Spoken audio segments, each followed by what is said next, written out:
Може ли да седна?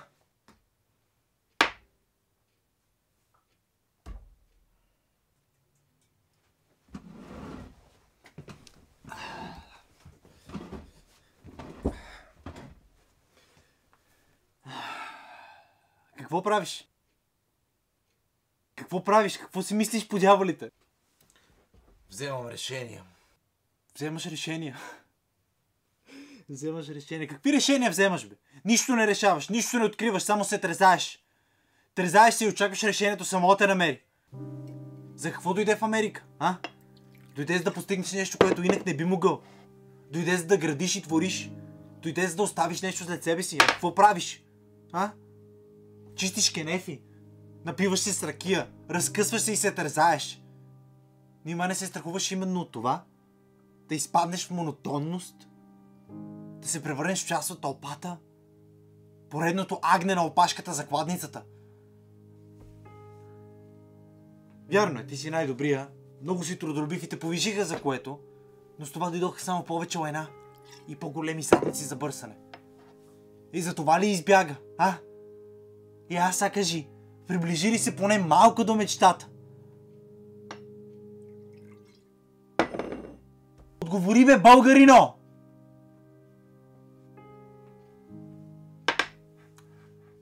Защо не ходиш да си ебеш майката, а? Да си еба майката, да. Е, така да си решаваш ти проблеми. Точно за това ти... Знаеш ли колко ми е писнало от тебе? Да ми задаваш въпроси, да критикуваш решенията ми, да ме караш да се разкаивам и съмнявам. Имаш ли представа какво е да взимаш правилното решение в свят изградено по трошени морали и ценности? Имаш ли представа какво е да си човек в безчовечен свят? Хората казваха, и едноокия е цар сред слепи. Ма на кой му пука? След като тия слепци неща да разберат, що е той клетка.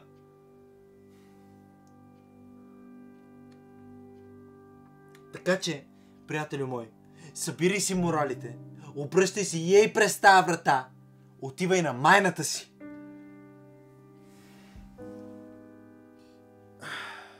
Добре, да не бива да разсъждаваш по този начин. Ти си умен и мислиш. Сериозно! И какво от това? Какво ми донесе всичкият този акъл? Всичкото това мислене и разсъждаване? Всичкото това четене и тълкуване, а? Така, приятелю! Мъка, болка, нищета, самота! Това ми донесе.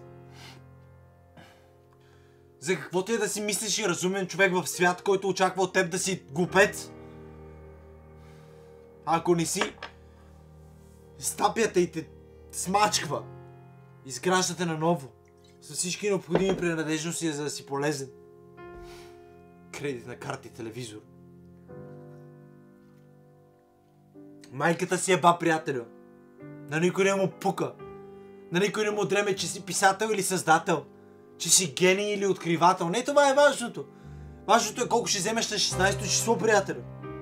Ама бива ли да виниш човек? То това се очаква от него, да харчи. Не да оставя нещо. Майката си е баха идеалите. Да никой не му пука за нищо.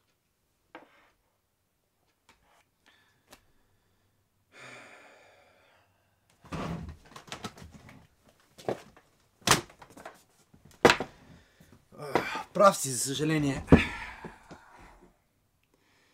Всичко се промени.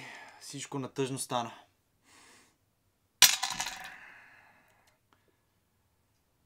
Но точно за това ти не бива да се предаваш. Точно за това ти не бива да се отказваш и да губиш надежда. Защото ти виждаш грешките им. Ти трябва да ги получиш, ти трябва да им покажеш, ти трябва да ги научиш. Какво говориш, бе? Ти опитва ли си да покажеш на карти, защото е той слънце, а? Ми не си, защото не можеш. Защото като те усети, че се приближаваш, тя се закопава по-надълбоко с червеите. Е за това. Ма то за тебе май няма избавление, а? За това мой морал и ценности. Или намираш правилното количество отрова и преживяваш по някакъв начин. Амин. Или накрая като Моцарт. Беден, нещастен, отхвърлен, отритнат, закърпен и побъркан. Но пък спомнян.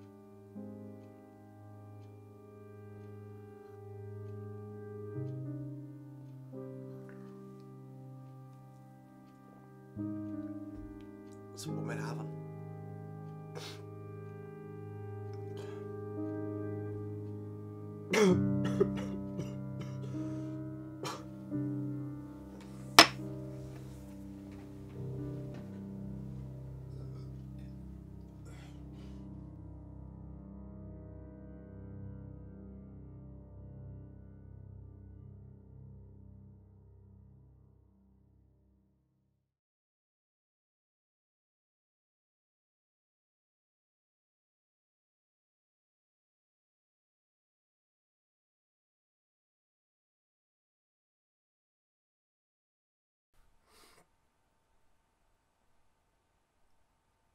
Hello. Hello, ladies and gentlemen. The story behind of that video that you just saw was actually well, my life for the past 3 years. That is a conversation that I'm having with between myself and my conscience for the past maybe 3 years. I just recently sat down and found the right amount of words in the right order, so I can sorta kinda represent what is in my mind for the past few years. But yeah, that's the closest thing I could get. It is in Bulgarian, and the subtitles is the closest thing that I could think of a translation of the video. But I thought that if I record that video in English, there is gonna be something lost in translation, and I couldn't let that happen. I wanted that thing to be real and to be actually the closest thing to what is actually in my mind. Alright, ladies and gentlemen, after that dramatic video this week, I'm gonna give you something very short, very witty, very funny next week. Here is a little snippet from the thing that I'm gonna upload next Saturday, ladies and gentlemen. What do you think? Huh? God, it's so cold in Maine.